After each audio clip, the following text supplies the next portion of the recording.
গতকাল সন্ধ্যা থেকে একটা নিউজ প্রায় সব পত্রিকায় অনলাইন ভার্সনে দেখা গেল, সেটা হচ্ছে বিএনপির সর্বোচ্চ তিন নেতা জনাব তারেক রহমান, মির্জা ফখরুল ইসলাম আলমগীর এবং জনাব আমির খসরু, এই তিনজনকে ভাষাটা এরকম যে ট্রাম্পের অনুষ্ঠানে। আমি একটু পড়ি বিএনপির মিডিয়া সেল যেভাবে এটাকে লিখেছে হুবহু। এটা আমি বেশ রাতে যখন এই ভিডিও রেকর্ড করছি তখনও ছিল। ইনফ্যাক্ট সেটা থাকা উচিত হয়নি। কেন উচিত হয়নি এবং বিএনপি আসলে ঠিক কি অর্জন করতে চাইছে তাদের এগুলো রিভ্যালুয়েট করতে হবে। ট্রাম্পের ন্যাশনাল প্রেয়ার ব্রেকফাস্টে তারেক রহমান সহ বিএনপির তিন নেতাকে আমন্ত্রণ। যুক্তরাষ্ট্রের ওয়াশিংটন ডিসিতে অনুষ্ঠিত হতে যাওয়া ন্যাশনাল প্রেয়ার ব্রেকফাস্ট অনুষ্ঠানে অংশগ্রহণের জন্য বিএনপির ভারপ্রাপ্ত চেয়ারম্যান তারেক রহমান, মহাসচিব মির্জা ফখরুল ইসলাম আলমগীর ও স্থায়ী কমিটির সদস্য আমির খসরু মাহমুদ চৌধুরীকে আমন্ত্রণ জানানো হয়েছে। আগামী ৫-৬ ফেব্রুয়ারি ২০২৫ এটি অনুষ্ঠিত হবে। এরপর জনাব কে কে জানিয়েছেন ইত্যাদি ইত্যাদি। মার্কিন কংগ্রেসের নেতৃত্বে জাতীয় প্রার্থনা প্রাতরাশ অনুষ্ঠিত হয়। এই তথ্যটাও সঠিক না, আমি আসবো ওই জায়গায়। আসলে কি ঘটেছিল বা বিষয়টা আসলে কি, এবং আমরা যদি পড়ি তাহলে এটাকে ট্রাম্পের একটা অনুষ্ঠান মনে হয়। আমরা নিশ্চয়ই বুঝতে পারছি ফেব্রুয়ারি মাসে যখন এই অনুষ্ঠানটা হবে, ট্রাম্প তখন মার্কিন প্রেসিডেন্ট এখানে যান। ইনফ্যাক্ট উইকিপিডিয়াতে যথেষ্টের বেশি তথ্য আছে। এই অনুষ্ঠানটা হয় হলে ফেব্রুয়ারি প্রথম বৃহস্পতিবার। ইনফ্যাক্ট প্রথম বৃহস্পতিবারে যে ব্রেকফাস্ট, সেখানেই মূল অনুষ্ঠানটা হয়। দুজন বক্তা থাকেন, উইকিপিডিয়াতেই দেখলাম। মার্কিন প্রেসিডেন্ট থাকেন যিনি দায়িত্বে থাকেন, এবং এছাড়া আরেকজন বক্তা সাধারণত থাকেন, এবং সেটা আগে বলা হয় না, ওটা ওদিনই হঠাৎ একটা সারপ্রাইজের মতো থাকে। এটার উদ্দেশ্য সম্পর্কে বলতে গেলে এবং মানে অনেক রকম তথ্যই পাওয়া যায়। 1953 সালে শুরু হয়েছে। গ্রসলি ৩৫০০-এর মতো মানুষ, ১০০ বেশি দেশ থেকে বিভিন্ন শ্রেণী পেশার মানুষ এখানে আসেন। এটা ২৩ সাল পর্যন্ত কংগ্রেসের মেম্বাররা এটা করতেন। ২৩ সাল পর্যন্ত বিএনপি তার পেজে যেটা লিখেছে। না, এর পরবর্তীতে ইনফ্যাক্ট এটা পাল্টে গেছে। এখানে ফেলোশিপ ফাউন্ডেশন নামে একটা ফাউন্ডেশন আসলে এটা করে। এরপর ২৩ সাল থেকে run by new organisation national prayer breakfast foundation. আচ্ছা, এটা কি করার জন্য? এখানে বিভিন্ন রকম পলিটিক্যাল, সোশ্যাল এবং বিজনেস এলিটদেরকে এখানে একত্র হতে বলা হয়, টু প্রে টুগেদার। আসলে এখানে মোটামুটি মত প্রকাশ, পরস্পরের সাথে যোগাযোগ, ইন্টারাকশন এগুলো হয়। আমি এটা নিয়ে ইউটিউবে সার্চ করতে গিয়ে দেখলাম যে ২০২০ সালে ডোনাল্ড ট্রাম্প যখন প্রেসিডেন্ট ছিলেন তখন তিনি এখানে বক্তৃতা করেছেন। বাইডেনেরও স্পিচ পাওয়া যায়। সো আমার কৌতূহল হলো, তাই আমি ট্রাম্প কি বলেন না বলেন দেখার চেষ্টা করলাম। আপনারা ভিডিওটা দেখে নিতে পারেন। সেখানে তিনি স্বভাবজাতভাবেই প্রতিপক্ষকে খোঁচা এবং নিজের নানা রকম অর্জন, কিছু বিট, কিছু ফান। কিন্তু যেহেতু এটা প্রেয়ার ব্রেকফাস্টের সাথে প্রেয়ারের সূত্র আছে, তিনি এখানে ধর্মের কথা, ক্রিশ্চিয়ানিটির কথা, ক্রিশ্চিয়ানিটির প্রতি বিশ্বাসের কথা, গ্লোবালি ক্রিশ্চিয়ানিটিকে আক্রমণ করা হচ্ছে, অ্যান্টিসেমিটিজম গ্রো করছে, এই ধরনের আলাপ উনি ওনার বক্তৃতায় করছেন। আসলে আমি যেটা বুঝতে পারি যে বিভিন্ন রকম বিভিন্ন সেক্টরের এলিটকে এখানে নিয়ে আসা হয়।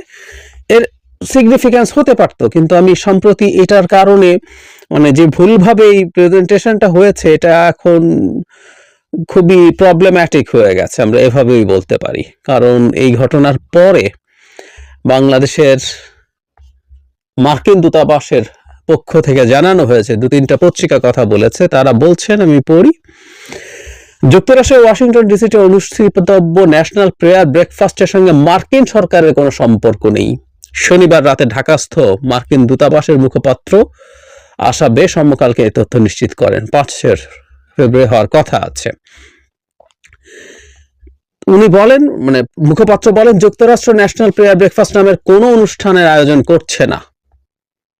এই অনুষ্ঠানের সঙ্গে যুক্তরাষ্ট্র সরকার সম্পৃক্ত নয়। অনুষ্ঠানটি আয়োজন বা অর্থায়নের সঙ্গেও মার্কিন সরকার সম্পর্ক নেই। এই অনুষ্ঠানের ক্ষেত্রে উনি বলছেন, অনুষ্ঠানে যুক্তরাষ্ট্র সহ বিভিন্ন দেশ অংশ নেয়। মার্কিন সরকার সবসময় ধর্ম ও বিশ্বাসের স্বাধীনতা সহ বিশ্বজুড়ে মানবাধিকার এবং মৌলিক স্বাধীনতার সুরক্ষায় নাগরিক সমাজের অংশগ্রহণকে স্বাগত জানায়, স্পষ্ট করে দিয়েছেন। ওই যে বলেছি, এটা আসলে এক ধরনের একটা বেসরকারি উদ্যোগ, সরকারি কোনো ব্যাপার না। তবে সেই উদ্যোগে প্রেসিডেন্ট যান, আমাদের অনেক বেসরকারি অনুষ্ঠানে রাষ্ট্রপ্রধান বা সরকার প্রধানরা যান, ব্যাপারটা একেবারেই সেই রকম। এবং এটা খুব ছোট গুরুত্বপূর্ণ তাও বলছি না, যেখানে আমেরিকার প্রেসিডেন্ট অনিবার্যভাবে বক্তৃতা করেন এবং সারা পৃথিবীর বিভিন্ন জায়গার এলিটরা আসেন, সেটা ইটসেলফ একটা খুব চমৎকার ব্যাপার। এবং এখানে বিএনপি 3 জন নেতার ইনভাইটেড হওয়ারও খুব বড় সিগনিফিক্যান্স আছে। কিন্তু এগুলো ছাপিয়ে বিএনপির পক্ষ থেকে, তাদের মিডিয়া সেলের পক্ষ থেকে যেটা করা হলো, এটা একেবারেই ঠিক হলো না। এবং যখন বাংলাদেশের মার্কিন দূতাবাস এটা নিয়ে এই ধরনের স্টেটমেন্ট না হলেও এক ধরনের তথ্য দিয়েছে কিছু কিছু পত্রিকাকে, তারপরও তারা এই জিনিসটা তাদের পেজে রেখেছেন। ইনফ্যাক্ট উচিত ছিল এটার একটা তাদের এক ধরনের স্বীকৃতি দেওয়া যে তাদের এটা অসতর্কতা বস্তু বা যেভাবেই হোক তাদের ভুল হয়েছে, এবং কিন্তু ইন্টারপ্রিটেশন অনেক ভয়ঙ্কর কিছু হতে পারে। আমি এই ঘটনাটা দেখার সাথে সাথে মনে পড়লো শেখ হাসিনার শেষের দিকের সময়ের কথা, যখন একজন ভদ্রলোককে বিএনপি অফিসে নিয়ে পরিচয় করিয়ে দেয়া হয়েছিল বাইডেনের বিশেষ দূত, এরকম মিয়া আরেফি বা এরকম নামের এক ভদ্রলোককে, আমাদের নিশ্চয়ই মনে আছে। পরবর্তীতে তাকে হাসিনা সরকার গ্রেফতার টেফতার করে নিয়ে গিয়েছিল। তখনই আমাদের মনে হয়েছিল এটা করে কি অর্জন আসলে করতে চেয়েছিল, কি অর্জন করা গেল। আমি বলছি এটা একেবারে কেন্দ্রীয়ভাবে পার্টি প্ল্যান করে এটা করেছে, কিন্তু some people involved with the party তারা তো এইরকম দাবি করিয়েছেন। কারণ আপনি এমন একটা দাবি করছেন যে এটা আসলে খুব অল্প সময়ের মধ্যে ক্লিয়ার হবে, ধরা পড়বে এবং ভেরিফাইড হয়ে দেখা যাবে এটা ভুল। এটা দিনের শেষে আসলে পার্টির ইমেজকে ক্ষতিগ্রস্ত করে, চরমভাবে ক্ষতিগ্রস্ত করে। মিস ইনফরমেশন হলেও ক্ষতিগ্রস্ত করে, আর ডিসইনফরমেশন হলে এটা তো ভয়ঙ্কর ব্যাপার, খুবই ভয়ঙ্কর ব্যাপার। এই যে এই প্রোগ্রামটাতে ইনভাইট করার কথা বলা হলো, এটা যদি অসতর্কতা বশত, যেহেতু প্রেসিডেন্ট ওখানে বক্তৃতা করে, সেটা মিস ইনফরমেশন, এটা বিএনপির মতো একটা দল, এমনকি কংগ্রেস এটা করছে বলে যে বলা হচ্ছে, এটা 23 সালের পর থেকে না, এটুকু তথ্য উইকিপিডিয়াতে পাওয়া যায়। এটাও বিএনপির অসতর্কতা এবং এক ধরনের ইনক্যাপেবিলিটির প্রমাণ। আর যদি জেনে শুনে এটা করা হয়, কারণ তাদের বক্তব্যের ঢঙে মনে হয় ট্রাম্প এটার আয়োজন করছেন এবং সেই আয়োজনে এই 3 জন ইনভাইটেড হয়েছেন, এটা যদি পরিকল্পনা করে করা হয় তাহলে এটা একটা ডিসইনফরমেশন, এবং এই ডিসইনফরমেশন করা বিএনপির জায়গা থেকে খুব বড় ভুল হয়েছে। আমি আশা করি ভবিষ্যতে এই তথ্য প্রবাহের যুগে তারা এই ব্যাপারগুলো স্পষ্ট রাখা দরকার। এবার আসি আসলে ওই যে বললাম যে এই 3 জন যে আমেরিকাতে ইনভাইটেড হয়েছে, এটা ইটসেলফই আসলে একটা খুব বড় গুরুত্বের ব্যাপার। যখন এই ধরনের প্রোগ্রাম আয়োজন করা হয়, এগুলোর সাথে সরকারের বিভিন্ন পর্যায়ের মানুষের যোগাযোগ থাকে, কারা ইনভাইটেড হবেন হবেন না তাদের একটা হিসেব নিকেশ থাকে। যেমন এই 3 জন মানুষই তো গত বছর হননি, তার আগের বছর হননি, তার আগের বছর হননি, 20 সালে হননি যখন ট্রাম্প ছিলেন, এবার হয়েছেন। তার মানেটা হচ্ছে এই, আমেরিকার এটা অত্যন্ত পাওয়ারফুল একটা জায়গা, ওখানে এলিট কথাটা ওখানে লেখা আছে, সোশ্যাল বিজনেস পলিটিক্যাল এলিটদেরকে ডাকা হয়। সেই এলিটে বিএনপির 3 জন মানুষকে যখন ডাকতে হয়, তাতে বোঝা যায় যে এটা এই 3 জন মানুষের পার্টির প্রতি একটা স্পষ্ট স্বীকৃতি। ইটসেলফ এটা অনেক বড় ব্যাপার। এর সাথে সরকারের এক ধরনের মানে কারা আসবে, কাদেরকে ডাকা হবে, সরকারের সাথে কোনো ধরনের কোলাবোরেশন থাকতে পারে, না হলেও ওই বড় প্রতিষ্ঠানটা যে ডেকেছে, যেটাতে প্রতি বছর নিয়ম করে মার্কিন প্রেসিডেন্ট বক্তৃতা করে, এটা একটা বিরাট ব্যাপার। এবং অন টপ অফ দ্যাট জনাব তারেক রহমান সম্পর্কে এক ধরনের কানাঘুষা আমি অনেক সময় লোকজনকে করতে দেখেছি, বিশেষ করে আওয়ামী লীগের লোকজন তো প্রকাশ্যেই বলতো যে তিনি আমেরিকাতে তার ভিসার বার দেয়া আছে, তাই তিনি আমেরিকা কখনো যেতে পারবেন না, এসব কথাবার্তা। এই দাওয়াত তো প্রমাণ করে যে তার এই ধরনের কোনো বারের কথাটা আসলেই নিরেট মিথ্যাচার, সেরকম ভাবার যথেষ্ট বেশি কারণ আছে। আমেরিকার দাওয়াত পাওয়াকে কেউ কেউ বলবেন যে এটা এত খুশি হওয়ার কি আছে, এত আবার এটাকে এত দেখানোর কি আছে। আমি সবসময় একটা কথা বলার চেষ্টা করেছি, আমরা যে ধরনের বিশ্ব ব্যবস্থায় বাস করি এবং বাংলাদেশ যে ধরনের জিওপলিটিক্সের মধ্যে তার রাজনীতি এবং তার ভবিষ্যৎ নির্ভর করে, সেখানে আমেরিকা খুব গুরুত্বপূর্ণ একটা স্টেক হোল্ডার, খেলোয়াড়, যদি সরাসরি কথ্য ভাষায় বলি।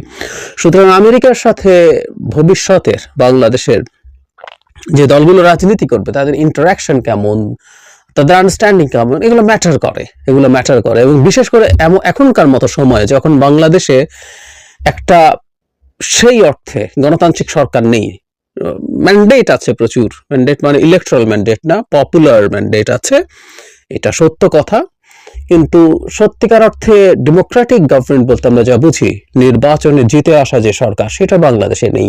সো এই ধরনের একটা সময়ে বাংলাদেশের ভবিষ্যৎ রাজনীতির প্রেক্ষাপটটা কি, এটা নিয়ে নানা রকম স্পেকুলেশন আছে, নানা রকম মিথ্যা তথ্য, অপতথ্য ছড়িয়ে দেওয়ার চেষ্টা আছে।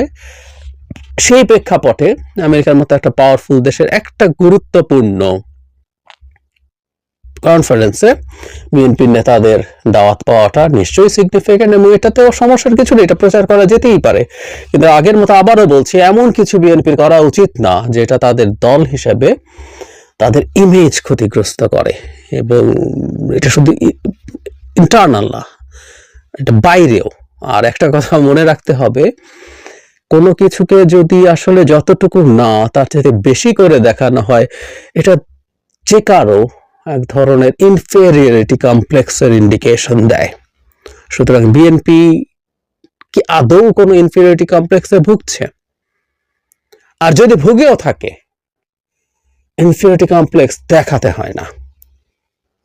রাজনীতির মতো এত জটিল এবং কঠিন একটা মাঠে বসে ইনফেরিয়রিটি কমপ্লেক্স দেখানো প্রতিপক্ষকে বা অনেকে শত্রু আছে তাদের কাছে বার্তা দেয়।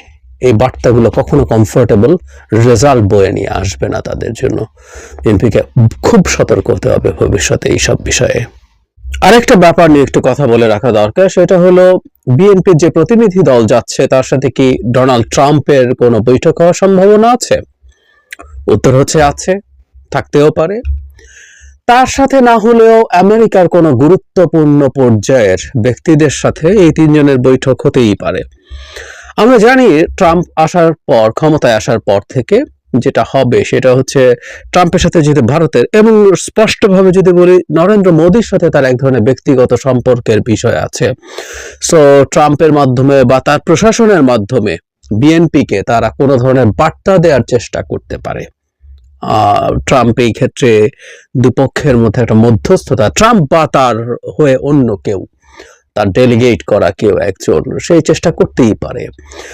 এটাও যদি হয়ে থাকে, স্টিল এটাও একটা বড় ব্যাপার, কারণ হচ্ছে বিএনপি বাংলাদেশের এই মুহূর্তে একটা সবচেয়ে বড় ফোর্স, যেটা নির্বাচন হলে ক্ষমতায় আসবে এই পরিস্থিতি খুব ভালোভাবেই আছে, তাকেও এন্ডোর্স করছে। এটা দিয়ে আসলে সেই বার্তাটাই দেয়া হয়। সো হতেই পারে, এবং আমি আগেও বলেছি সেটা হচ্ছে যদি সেটা নাও হয়, যে সংস্থা তাদেরকে ডেকেছে, ইট ইটসেলফ ইজ ভেরি সিগনিফিক্যান্ট।